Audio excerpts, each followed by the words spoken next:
ay panlangit. Pag ito ay hindi maganda ang salita na lumalabas sa bibig nyo, hindi yan spirit ng Diyos, hindi. Yan ay spirit ng nasa lupa. Nasa lupa. Kasi dalawa ang Diyos eh. Ang Diyos ng lupa, devil yan. Ang Diyos ng langit, yan ang banal at sagradong makapangyarihan sa lahat. Bakit? Bakit natin pinapangaralan ng mga officer? Anong sinabi mo? Tsaka yung nagsasalita. Na ano ba yan si Madam Lydia? Isang officer yan. Ikaw na officer. Kaya kita sinasabihan, mali ang iyong sinasabi. Kaya ako nagagalit dito sa kay Jessie. Binabanggit ko pangalan ni Jessie. Yung time na yan, iyan ang binubuka ng bibig mo. Tinanggal ko si Jessie dahil walang utang na loob sa banal na Diyos. Bakit? Muntik na siyang mamatay, siya nag-request sa akin na mabuhay siya. Pinagayusap ko yan sa Diyos na banal. Kaya nasabi ko na walang utang na loob ang taong inire-request ko sa Diyos na banal. Binigyan ka ng buhay, nakalakad ka ng dahil sa akin, sa request ko. Binigyan ka ng trabaho dahil sa akin. Binigyan ka ng badya dahil sa akin. Binigyan ka ng maraming pera dahil sa akin. Binigyan ka ng kapatner doon sa butuan dahil sa akin. Nagre-request ka. Pagkatapos, nadiktahan ka lang ng isang tao. Samantalang ikay 18 ka pa sa amin. Nadiktahan ka niya ni Gilbert. Yan si Gilbert, bago lang yan dito. Diba? Natutulog ka sa amin. Wala yung Gilbert na yan. Kaya sabi ko sa mga tao, mag-ingat sa mga kausap. Isang devil yan na papasok para ikay maalis dito sa ito na ang katotohanan at mawala ka sa everlasting na walang kamatayan. Ikaw ay naalis, natangay ka. Tinanong kita, talaga bang ikaw ay gusto mong maalis? Kukunin ko na. Sabi mo. Di kami, para wala na tayong pinag-uusapan at makulit ka, hindi mo na iisip nung sinasabi mo. Pinagbigyan ka namin dahil ang tinatanggap mo yan si Gilbert. Yan si Gilbert, bago lang yan. Samantalang ikaw, 2018 ka pa. Ikaw ang nagdala sa butuan, sa Agusan del Norte ng Madalakang Foundation. Marami kang naakay. Pero ang pagkakamali mo, nagpaakay ka sa devil. Devil yan. Ikaw naman babae na nagsasalita dyan na hindi ako pwedeng maging founder dahil ako'y nagagalit. Wala bang pwedeng magalit para sa sasabihin mo? Paano kang magiging founder kung hindi ka mangangaral sa nagkakamali? Tama. Ang lahat ng nagkakamali, pwede kong sabihan sapagkat ako ang founder dito. Okay. Hindi ako pwedeng magsalita kung hindi ako founder. Tama. Ikaw na babae, isipin mo muna ang sasabihin mo. Andito yan sa Facebook, andito yan. Kaya manahimik ka na lang babae. At huwag ka na lang manood ng masaya namin pag-meeting tuwing Biyernes o anumang araw yan kung nakukunan ng video. Para wala akong masabi sa iyo. Wala kang karapatan. Pigilin ang sasabihin ng Diyos. Wala kang karapatan na sabihan na ako ay hindi pwedeng maging founder. Wala kang karapatan. Mahiya ka sa sarili mo. Babae ka. Wala kang alam. Kundi magdaldal lang, magdaldal. Dapat ang tao mayroong nagagawang kabutihan sa ating mga kapwa. Tama. Dapat kung meron ka ng mabuting ginawa, nakita ng kapwa mo. Yes. Meron ba akong nakita ang mabuting ginawa mo o sinabi mo? Wala. Yang sinabi mo, hindi maganda. Nakakasakit ng ulo yan. Bakit? Hinuhusgahan mo ang pagka-founder ko. Bakit? Kaya mo ba ako? Hindi mo kaya. Alam mo yan, hindi mo kaya. Kaya wala kayong karapatan para sabihan akong hindi magalit. Bakit? Kung kayo ay mali, sasama na rin ako sa inyo. Hindi mangyari yan. Kaya nga nandito ang ito na ang katotohanan para linisin ang mga puso ng mga madudumi at linisin ang mga bibig ng mga tao, mga masakit magsalita, wala namang nagawa. Ikaw, meron ka ba suporta sa amin? Wala. Wala ka naman binigay sa amin, di ba? At kung sino man ang may binigay sa amin, may kapalit yan. Hindi kami nang hihingi ng pera para kayo ay humutang. Hindi kami ganyan. Nakarating ka na dito, ilang beses ka na nakarating dito at wala tayong pinag-aawayan. Ikaw pala ay isang plastic. Nakaupo sa harapan namin ni Overall Chairman kasama ng mga ibang officer. Ang iyong palang isip ay manuyo, masid, kung ano-ano, tapos sasabihin mo dyan sa YouTube na ganyan ba ang founder nagagalit? Katawa ka naman. Hindi ba ako pwedeng mangaral? Hindi ba ako pwedeng magsalita na para mabuti ang iyong gagawin? Kagaya niya, nagsasalita ka. Hindi mo kaya ang aking pinagdadaanan. Ang pinagdadaanan ko ay mabuti. Ikaw lang ang hindi mabuti. Wala akong pinagdaanan na matarik. Wala. Puro mabuti yan. At maging ang kapwa ko, wala akong inapi at wala rin akong sinabihang na masakit kung hindi nagsasalita. Nagsasalita lang ako ngayon dahil sa sinabi mo. Oy, babae! Tumahimik ka dyan!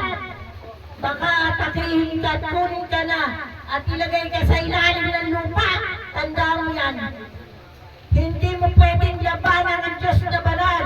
Ipagtatanggol ko yan ang Diyos na banal. Bakit sinungaling ka? Sasabihin mo hindi ka naniniwala. Bakit tanong ka ng tanong? Parituan ka ng parituan. Ikaw pala ay devil. Devil ka. Wala kang kinilala kundi ang devil na nagsasalita sa iyo na bakit ako.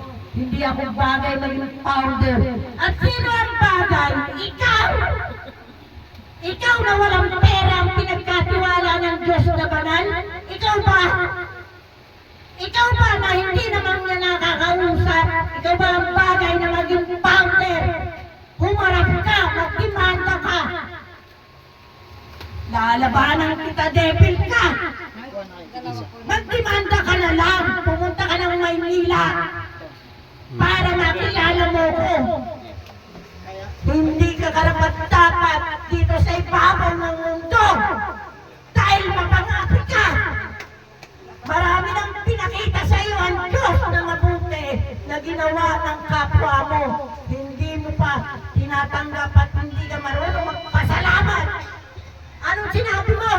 Hindi ako pwedeng maging founder. Ikaw na lang. Pumarap na sa akin, magdimanda ka. Pumunta ka rito, magdimanda ka. Kung marunong ka magmura, ikaw lang yun. Hindi mo ako kilala. Bakit ganyan ka? Officer ka! Bakit ganyan ka magsalita? Nanunood ka lang? Bakit ka tinanggal nung oras na yung nanonood ka, nagsasalita ka? Hindi ako pwede maging founder. Sa nangyari kay Jessie, hindi mo alam yan. Hindi mo alam ang pinagdaanan namin dalawa na maging magkaibigan. Kaya wala kang karapatan na husgahan ang aming pagsasama bilang magkaibigan. Babae ka, wala kang alam. Wala kang alam sa itinutulong mo kay Jessie at wala kang alam sa mga sinasabi mo. Magdemanda ka na lang. Hinahanap kita. Sira ang ulo mo. Ako neto. Sira ang ulo mo. Sabihin ko dyan sa mga opisyal ng taga Bicol, pangaralan nyo ang mga opisyal nyo. Dahan-dahan sila magsasalita sapagkat ako ang kausap nyo. Hindi ibang tao ang kausap nyo. Ang founder ang kausap nyo. Hindi taong ordinary ito. Bakit ganyan ka? Ako hindi pa nakakarating sa bahay mo. Pero ikaw nakakarating na dito. Kahit hindi ako nakarating sa bahay mo, kita ko ang lahat ng sulok ng inyong kabahalan. Alam mo ba yan? Dapat ka bang mabuhay? Dapat kang mabuhay kung mabuti ang ugali mo. Kung mabuti ang pinapakita mo sa mga tao. Lalo-lalo na sa akin, hindi mo pinagbubuti. Hindi ka nga marunong manalangin. Hindi ka nga marunong magpasalamat. Ikaw babae. Gawin mo na lahat ng gagawin mo dyan sa Bicol. Sira ang ulo mo. Hinahamon kita. Sira ang ulo mo. May kililing ka.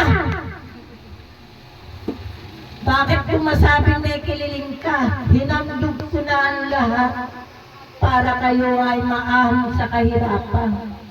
Sasabihin mo pa sa akin ganyan. Hindi ako pwedeng maging founder. Ikaw pwede. Hindi nga tama ang pag-iisip mo. Hindi ka tama maging founder. Kasi may kililing ka. Yan lang ang masasabi ko sa mga taga Bicol. Kaya ang mga taga Bicol, mula nang magsalita ako, na nananahimik kayo, biglang sumusok dito. Hindi naman kayo yun. Nung kausap ko sa YouTube at sa Facebook. Kasi isang taong na siyang hindi tumawag nung napanood niyang maganda na ang ating samahan at saka siya tatawag. Tinatanggal na kita. Bakit? Isang taong ka hindi tumawag ngayon sasabihin mo sa akin maganda na. Tama ka bang officer? Hindi tama. Tapos nung pinapangaralan kita na isa ka, sa nabanggit ko, daldal ka pa ng daldal, hindi ka tumatapos at hindi ka nakikinig. Hindi ako pwedeng diktahan. Kahit sinong officer dito, maging si Overall Chairman, hindi ako pwedeng diktahan. Sapagkat ako ang nagtayo nang ito na ang katotohanan. Para malaman ninyo na hindi tao ang nagtatayo niyan. Oh, Diyos ang nagtatayo niyan, hindi tao. Kaya ikaw na lahat ng sumugod dito ay ino-open na ibalik ka. Hindi na kita ibabalik. Bakit? Lumabang ka na sa akin eh. Hindi ka nga nakinig eh. May officer bang isang taong na hindi tumawag pagkatapos na yung patatawag? Anong maganda ngayon? Maganda na. Diba? Hindi dapat nagpakakinig ka sa akin. Dapat hindi ka na sumagot-sagot sa akin. At kung sino-sino man tao ang sinilaan mo para makasama mong matanggal, hindi ako ganun. Hindi ako nakikinig sa isang tao para silaan ang isang tao, hindi. Kagaya mo, sa bibig ko narinig yan, kaya ikay tinatanggal ko na. Kahit ipakiusap ka pa ng kung sinong officer na mataas, hindi ka na matatanggap. Kahit nagmamakawa pa sa akin, hindi ka na matatanggap ng Diyos. Bakit? Ikaw nga itong magkakalati. Napaka-plastic mo. Kaya pinipilit ko na ang mga officer ay matuto ng pag-unawa sa lahat ng ating pinag-uusapan at ginagawa sa ating ito na ang katotohanan. Kaya nga tayo mayroong araw ng Biyernes pagpa-Bible study. Yan yung ating Bible study.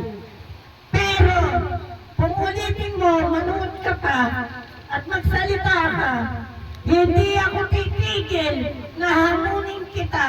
Magdemanda ka na lang. At kung hindi ka magdidemanda, alam mo na yung mangyayari sa iyo. Alam mo kung ano, baka hindi ka na magising sa umaga. Kaya ikaw, mag-ingat ka ng sasabihin mo na hindi tama na ako nagsasalita, nagsasalita ka rin. Dapat nag-sorry ka. Hindi ka nag-sorry. Ang gusto mo, pakinggan ko yung mga taong sinisira ng mga pangalan. Hindi ako ganun. Para sabihin mo na ganun ang ginawa nila. Hindi ako ganun maniwala. Hindi. Kung sino man ang nagsasalita sa iyo, ikaw na lang yung nakakaalam. Pero kilala kita at kilala mo ko. Ikaw yung tinanggal ko nung nakaraan. Nung sinabi ko na isang taong pang hindi tumatawag, tapos ngayon ikaw naman ay tumawag, tanggal ka na. Dahil marami kang sinisirang tao. At yung isang tao naman na nagsasalita kay Overall Chairman, na sinungaling si Overall Chairman, tanggal ka na rin. At yung tao nagsasabi na hindi ako bagay na maging founder, bakit ikaw bagay? Wala ka nang naitulog. Bagay ka ba? Hindi ka bagay. Sapagkat ikaw ay walang mararating. Bakit? Ganyan ka Kaya maraming salamat sa lahat ng nanonood at nakikinig ng aming. Ito na ang katotohanan. Unang-una, pinasasalamatan ko ang Diyos na dakila at Diyos na banal at Panginoong Hesukristo na kahit tayo ay malapit na, hindi tayo pinababayaan. Lahat tayo ay buhay! Buhay tayo! Amen! Amen! Wala tayong sakit! Amen! Wala tayong karamdaman! Amen. At wala rin tayong problemang mabibigat. Alin yung mga problemang mabibigat? Mga karamdaman. Mga napulog, ganyan. Iyan ay pangangalaga ng ating Diyos na banal. Nagpapasalamat ako sa lahat ng nanonood. Naway, mag-ingat sa sasabihin para hindi kayo mapagalitan. Magagalit ang Diyos na banal. Iutos niya sa akin yan Hindi naman pwedeng hindi ko kayo sabihan. Dahil ako naman ang magkakasala sa Kanya kung hindi ko sasabihin sa inyo. Bilang isang tao, physical buto, galit din ako sa ganyan. Bilang isang tao. Kaya tayong mga officer ay huwag magpapadala sa chismis. Meron pa ako nakakalimutan.